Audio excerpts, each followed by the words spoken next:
രാജ്യത്ത് കോവിഡ് കേസുകൾ 4000-ലേക്ക് അടുക്കുന്നു. രാജ്യത്ത് 3961 ആക്റ്റീവ് കേസുകളാണുള്ളത്. 24 മണിക്കൂറിനിടെ രാജ്യത്ത് 4 കോവിഡ് മരണം റിപ്പോർട്ട് ചെയ്തു. കേരളത്തിൽ 1435 പേർ നിലവിൽ കോവിഡ് ബാധിതരാണ്. കേരളം കൃത്യമായി കോവിഡ് കണക്കുകൾ റിപ്പോർട്ട് ചെയ്യുന്നതുകൊണ്ടാണ് കേസുകൾ വർദ്ധിക്കുന്നതെന്ന് ആരോഗ്യമന്ത്രി വീണ ജോർജ് പറഞ്ഞു. കോവിഡ് വ്യാപനശേഷി കൂടുതലാണെങ്കിലും രോഗതീവ്രത കുറവാണെന്നും ആരോഗ്യമന്ത്രി പറഞ്ഞു. കേരളത്തിൽ എപ്പോഴും കൂടുതൽ കാണുന്നത് നമ്മൾ ടെസ്റ്റ് ചെയ്യുന്നത് കൊണ്ടും ആ കണക്ക് കൃത്യമായിട്ട് രേഖപ്പെടുത്തുന്നത് കൊണ്ടുമാണ്. ഈ ഒരു വകഭേദം അധികം തീവ്രമാകാത്ത ഇതാണ് എന്നുള്ളത് ഇതിനോടകം തന്നെ തെളിഞ്ഞിട്ടുണ്ട്. മാത്രമല്ല വ്യാപനശേഷി കൂടുതലാണ്. മറ്റു രോഗങ്ങളുള്ളവർ പൊതു ഇടങ്ങളിൽ മാസ്ക് ധരിക്കണം. എല്ലാവരും ആശുപത്രികളിലേക്കുള്ള അനാവശ്യ സന്ദർശനങ്ങൾ ഒഴിവാക്കണം. രാജ്യത്ത് ഒരു ഇടവേളയ്ക്ക് ശേഷം കോവിഡ് കേസുകളുടെ എണ്ണം കൂടുന്നു. അതിൽ മരണം റിപ്പോർട്ട് ചെയ്യുന്നു. കേരളത്തിൽ കൃത്യമായി കോവിഡ് കണക്കുകൾ റിപ്പോർട്ട് ചെയ്യുന്നതുകൊണ്ടാണ് കേസുകൾ വർദ്ധിക്കുന്നതെന്നാണ് ആരോഗ്യമന്ത്രി വീണ ജോർജ് പറയുന്നത്. വിവരങ്ങളുമായി ഡൽഹിയിൽ നിന്ന് ആർ അച്യുതനാണ് ചേരുന്നത്. അച്യുതൻ, ഒരിടവേളയ്ക്ക് ശേഷം കോവിഡ് കേസുകൾ വീണ്ടും റിപ്പോർട്ട് ചെയ്യപ്പെടുന്നു. ഒമിക്രോൺ അടക്കമുള്ള ചില വകഭേദങ്ങളാണ്. അപ്പോൾ ഇതിന്റെ പ്രത്യേകതകൾ എന്തൊക്കെയാണ്? ഏതൊക്കെ തരത്തിലുള്ള നിർദ്ദേശങ്ങളാണ് നൽകിയിരിക്കുന്നത്?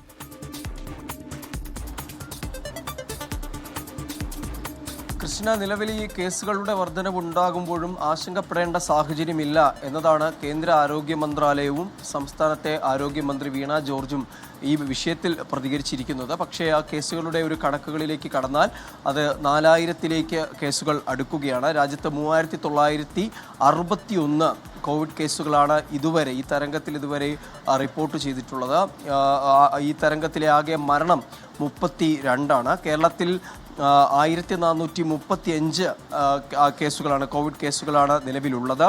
ഡൽഹിയിൽ 483 മഹാരാഷ്ട്ര 506 കേസുകളും ഗുജറാത്ത് 338 കേസുകളുമാണുള്ളത്. അതായത് കേരളം കഴിഞ്ഞാൽ മഹാരാഷ്ട്രയാണ് കേസുകളുടെ ഈ ഒരു എണ്ണത്തിൽ മുന്നിലുള്ളത്. പക്ഷേ 24 മണിക്കൂറിൽ കേസുകളുടെ വർധനവിൻ്റെ ഒരു കണക്ക് പരിശോധിച്ചു കഴിഞ്ഞാൽ ഡൽഹിയും പശ്ചിമ ബംഗാളുമാണ് ഈ രണ്ട് സംസ്ഥാനങ്ങളിലാണ് 40-ന് മുകളിൽ കേസുകൾ 24 മണിക്കൂറിന് ഇടെ ഉണ്ടായിരിക്കുന്നത്.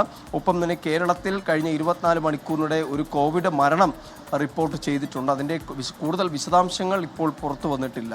കഴിഞ്ഞ 24 മണിക്കൂറിൽ രാജ്യത്ത് 4 കോവിഡ് മരണങ്ങൾ, അത് കേരളത്തിന് പുറമെ തമിഴ്നാട്, മഹാരാഷ്ട്ര, ഡൽഹി എന്നിവിടങ്ങളിലായി റിപ്പോർട്ട് ചെയ്തിട്ടുമുണ്ട്. എന്തായാലും നിലവിലെ സാഹചര്യങ്ങൾ അത് സൂക്ഷ്മമായി ആരോഗ്യ മന്ത്രാലയം നിരീക്ഷിക്കുന്നുണ്ട്. അപ്പോഴും ആശങ്കപ്പെടേണ്ട ഒരു സാഹചര്യമില്ല.